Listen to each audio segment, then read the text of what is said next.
Okay, how's everyone feeling today? Totally off and very. Wow. Okay, here we go.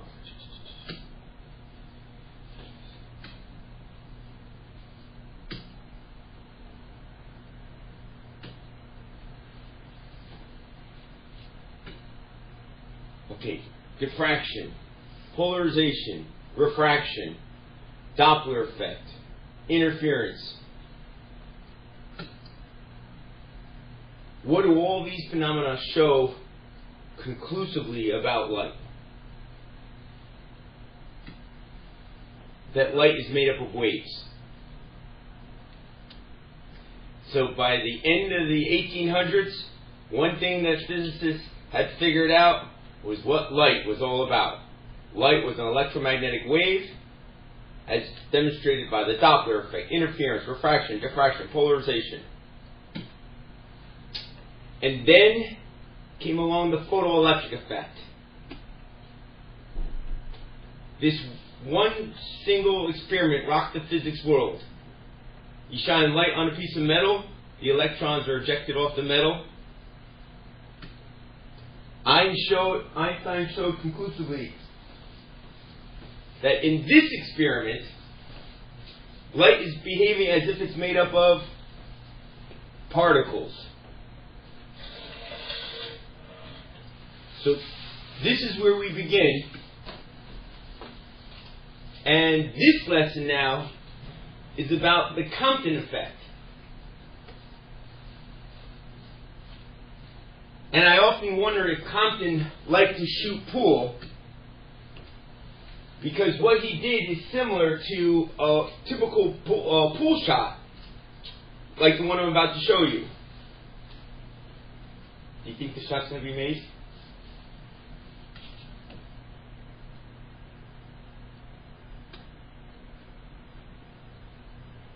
Oh, so close! So close, not quite though. Ladies and gentlemen, Compton said, if Einstein's right, if the light really does behave like a pool table ball, then if you shine light onto an electron in the same way as those two pool table balls, it should behave the same way. So, will they behave the same way? This is what Compton saw. Voila. The light behaves the same exact way as the pool table balls. And this became known as the Compton effect. So basically, you have an incident photon, incoming light particle, hitting an electron. The electron bounces upward,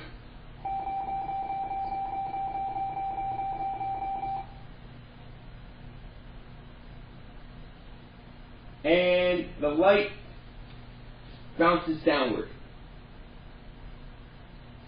Light bouncing off of an electron, just like a white cue ball bouncing off of a second pool table ball. This showed conclusively that light behaved as if it was made up of particles. So this supported Einstein and Einstein's statement that in some experiments, light behaves as if it's made up of particles.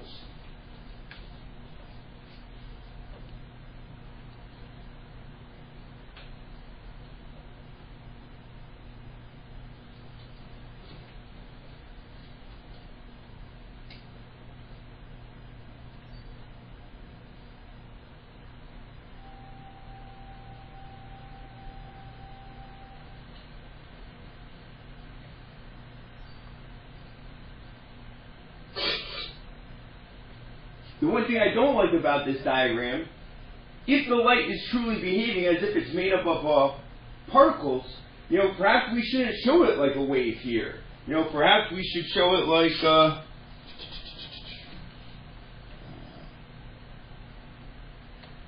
a particle of light here, and then a particle of light here. And again, that particle is called a photon. So that here is the incoming photon. Here is the scattered photon. And then the electron got bounced upward.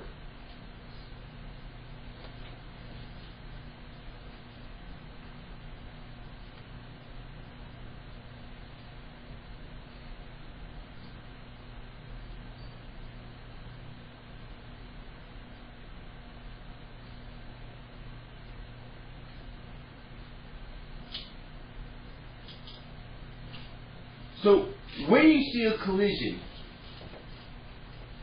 the first concept that should come to mind is momentum. Because most time when you're solving a collision problem, you're going to apply conservation of momentum. It's going to go in this time. Yes! Alright. Conservation of momentum.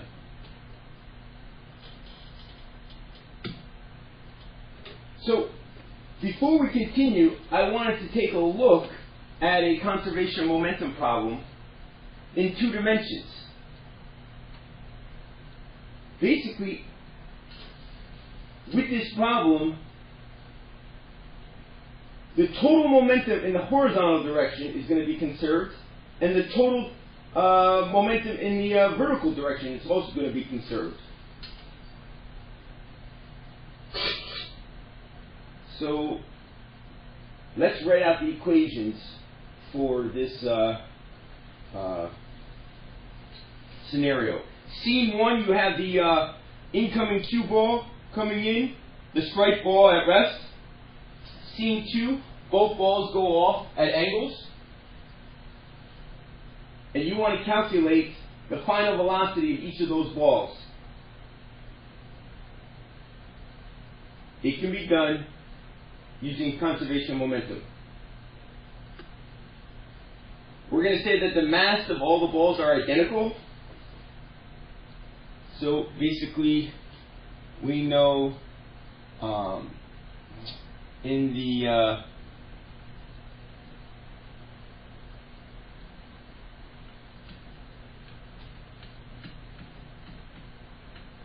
x direction, the momentum of that first ball is going to be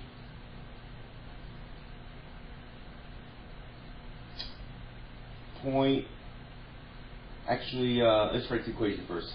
The mass times the velocity of that first ball plus the mass times the velocity of the second ball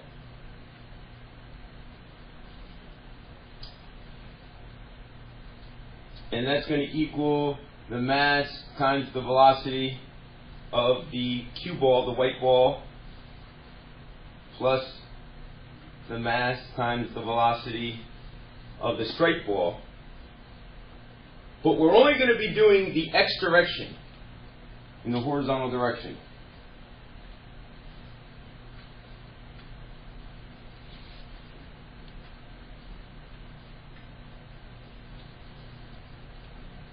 So basically, in the x direction, we have 0.156 kilograms times 5 meters per second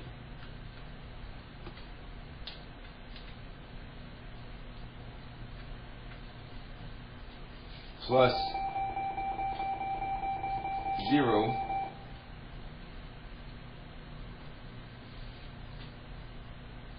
and then that's going to equal 0.156 kilograms times. So basically,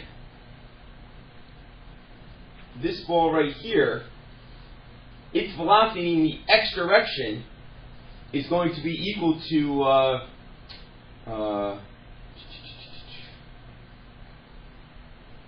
VAF times cosine of 50.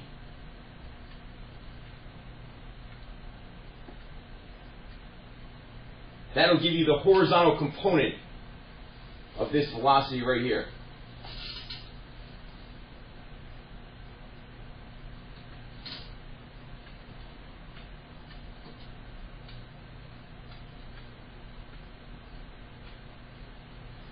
And then we want the horizontal component of this velocity right there, so that would be VBF times cosine of 40 degrees.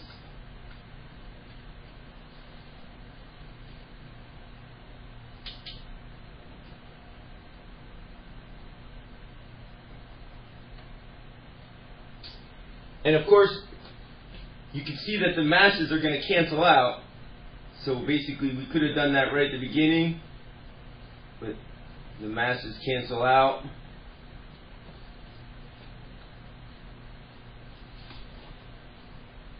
So we're going to have 5 equals cosine of 50 times VAF and plus cosine 40 times VBF.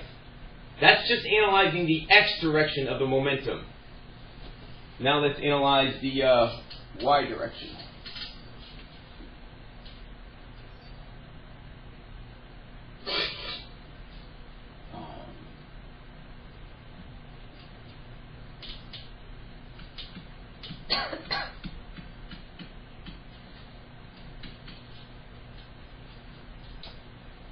So once again, it's going to be the mass times velocity of the first one in the y direction, plus the mass times velocity of the second one in the y direction, equals the mass times the velocity of the cue ball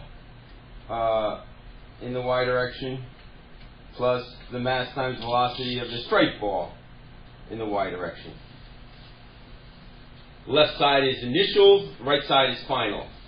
So this ball right here, in the y direction, it's not even moving. So basically, in the y direction, if its velocity is 0, then its momentum in the y direction is 0. So that's just going to be a big fat 0. Likewise, this ball right here is not moving at all. So it doesn't have any momentum in the y direction. So that's going to be another big fat 0.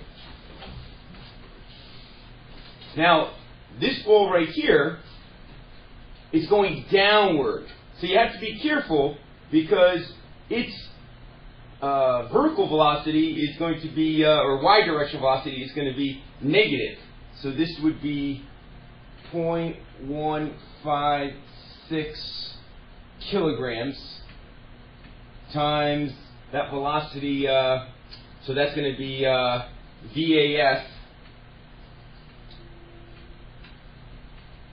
times the sine of 50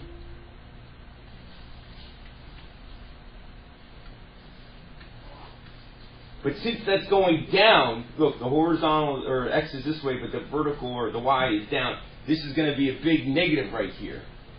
So I can just put, the negative sign right here. Plus, for that white cue ball going up this way, we have VBF times sine of 40 degrees. So there's our second equation. And basically, if we simplify the two equations, you can either solve it the old-fashioned way, or you can use polysimals, and you can solve for the final velocity of A and the final velocity of B.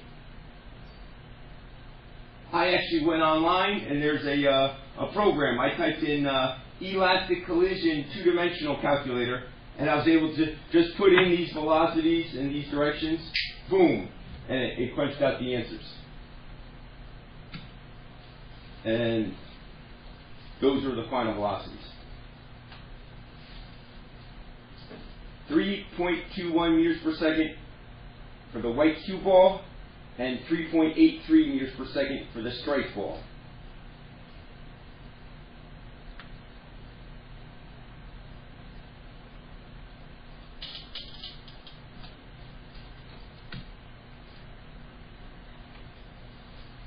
Now, what about the photon, the light particle shot at the electron?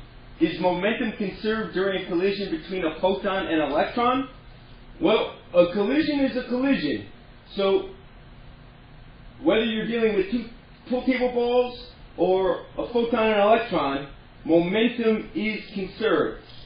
And not only is momentum conserved, but so is energy.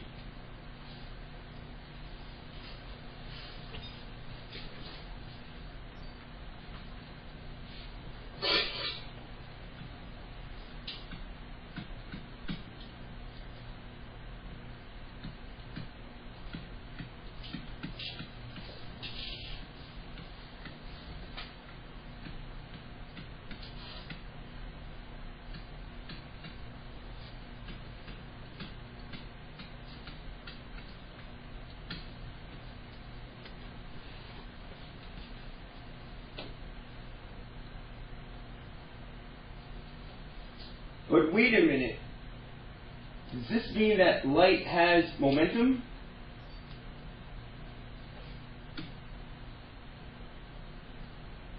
And the answer is yes.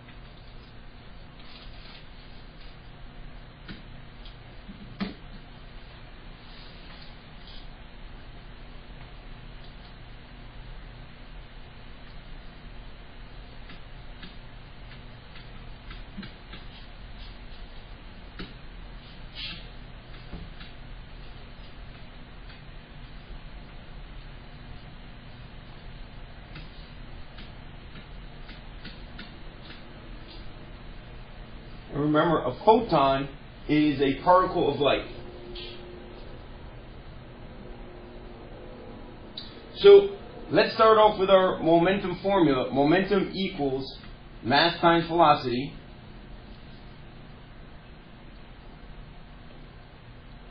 But here's where we run into a problem. How can a particle of light have momentum when light doesn't have mass?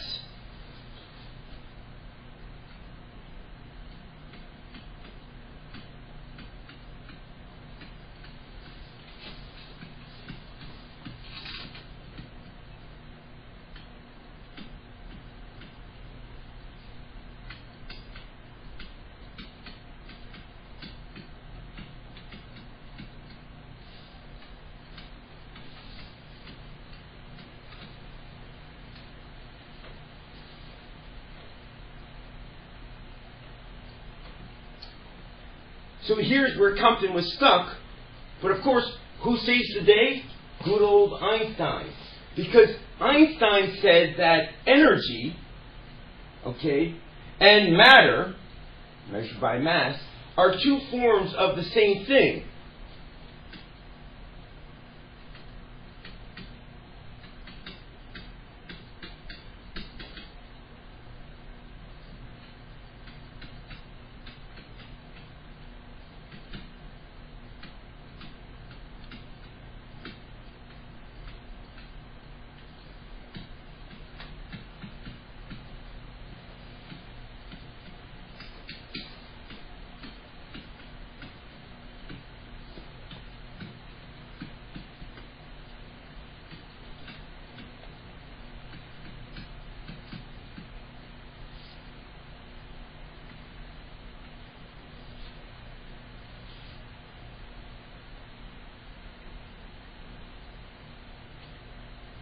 And not only did Einstein state that they're two forms of the same thing, he also gave us the formula to convert from one to the other.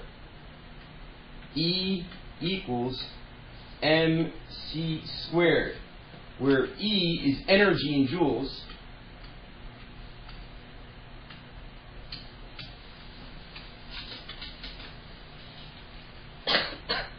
m is mass in kilograms,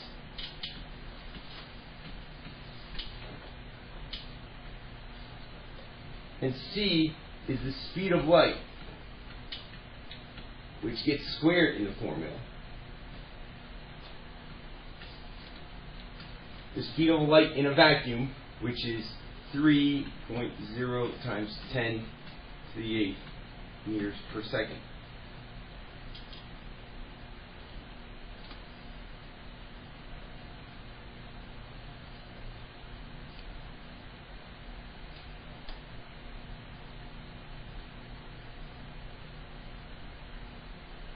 So if we rearrange this and solve this for mass, E equals mc squared can be rewritten m equals E over c squared. Now back to Compton's momentum problem. The momentum of a photon equals the mass times the velocity. But what can we substitute in for the mass? The energy of the light particle divided by the speed of light squared. So, the momentum of the photon, the light particle, is equal to the energy of the photon divided by c squared times the velocity of the photon.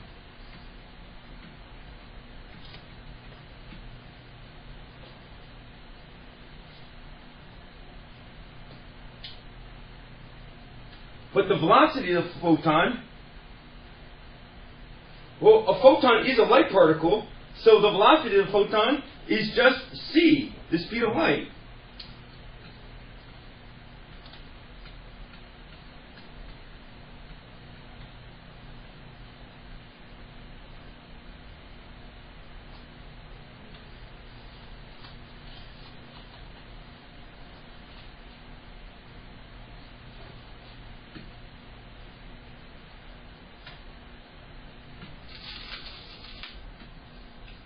So basically, we could rewrite this, the momentum of the photon is equal to the energy of the photon all over c squared times c. Because the velocity of the photon is the speed of light. A photon is a light particle. And this, of course, can be rewritten again. The energy of the photon is equal to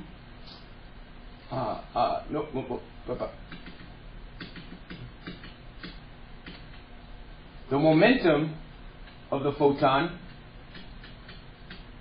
is equal to the energy of the photon all over c, because this c cancels out with one of those c's, so you're left with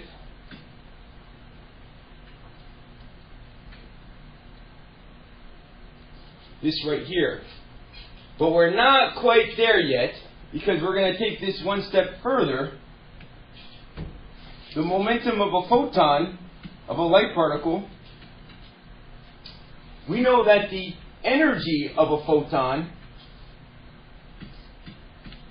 as figured out from the the photoelectric effect, equals Planck's constant times the frequency of the light.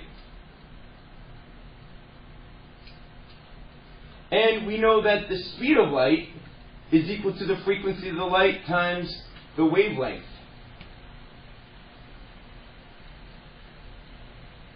So basically, we can come over here and we can make those two substitutions in.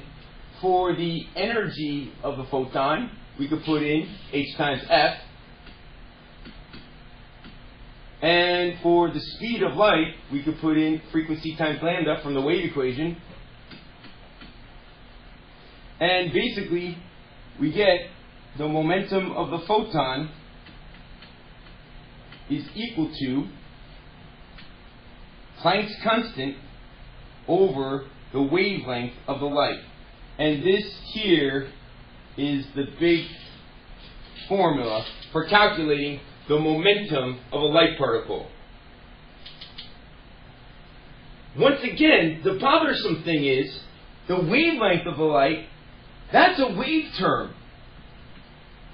So we're using a wave term to figure out the momentum of the photon, saying it's behaving like a particle.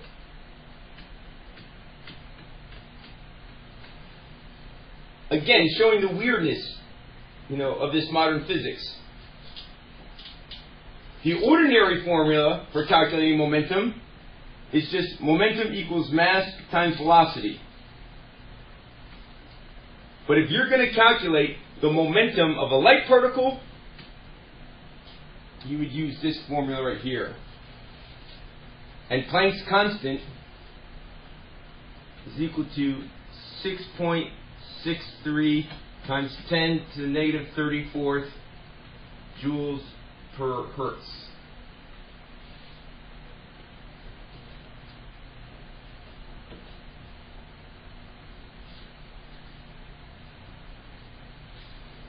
So the next time you're out at the beach and basically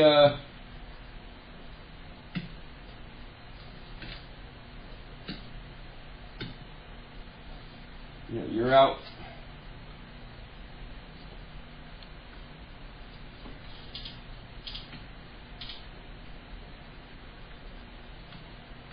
getting your tan.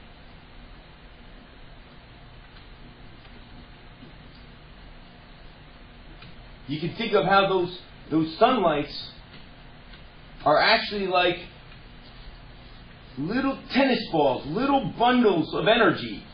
And each one of those little bundles has momentum. And it actually pings into your hand. Ping, ping. And if the sun is too bright, well, we'll let that term go. I don't want to say that. But not only do these light particles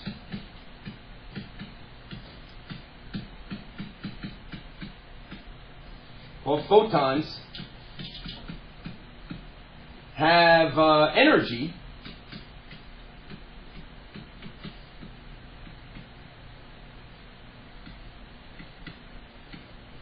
but each little one of those photons also has momentum.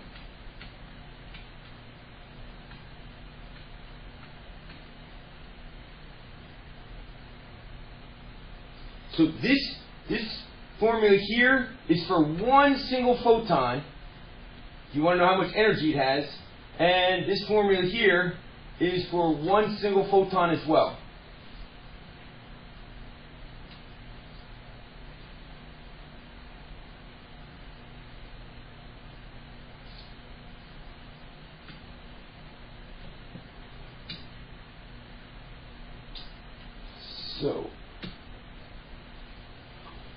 So does this mean photons have momentum?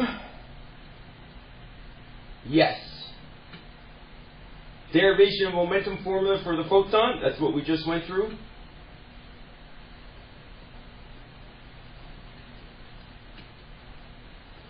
So can conservation of momentum and conservation of energy be used to solve a photon-electron collision, just like we did for the pool table balls? The answer is yes. Because we now know that this photon has momentum. And if you want to calculate its momentum, the momentum of the photon equals Planck's constant divided by the wavelength of the light.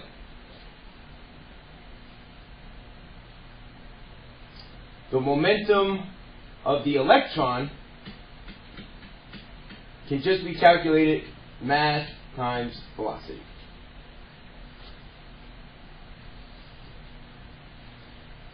But the thing is, it's a little bit more complicated because when you're dealing with light, you also have to deal with another concept that Einstein figured out. We're not going to get into it. It's called relativity.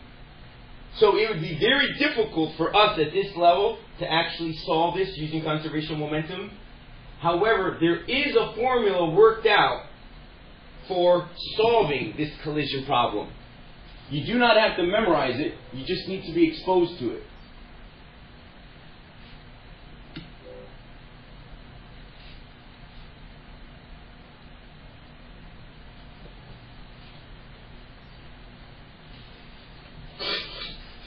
So here you have lambda, the wavelength, or actually this is lambda prime right here.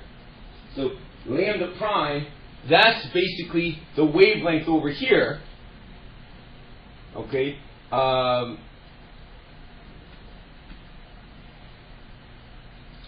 Minus lambda, that's the incoming light over there, and that's going to be equal to Planck's constant divided by the mass of the electron times the speed of light multiplied by 1 minus the cosine of the scattering angle of the light, which is right here.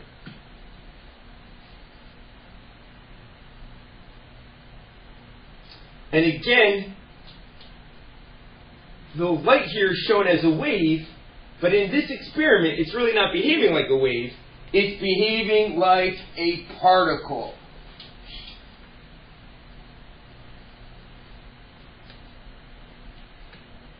That's bumping into the electron. And then the light bounces off and ends up going this way.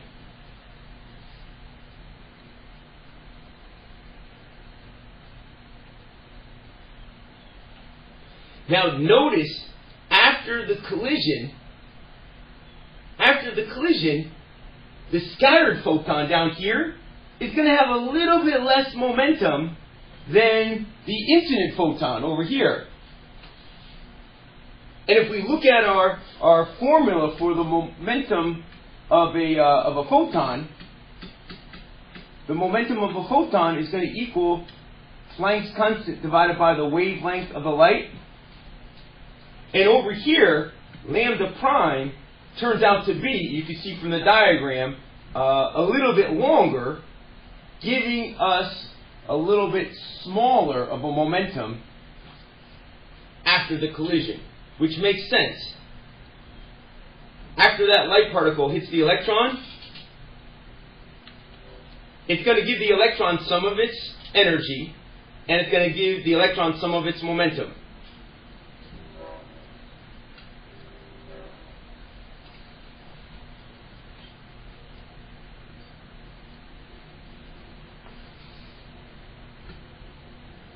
So, closing questions. True or false? Compton effect shows that light behaves as if it's made up of particles. And the answer is true. True or false? The Compton effect supported the particle theory of light. That's basically saying the same thing. That's true. The Compton effect showed that light particles have momentum. True. Which is kind of bizarre because they don't have mass, but they do have momentum. True or false? During a collision between a photon and an electron, momentum is conserved. True. True or false? During a collision between a photon and an electron, energy is conserved. True. And that wraps up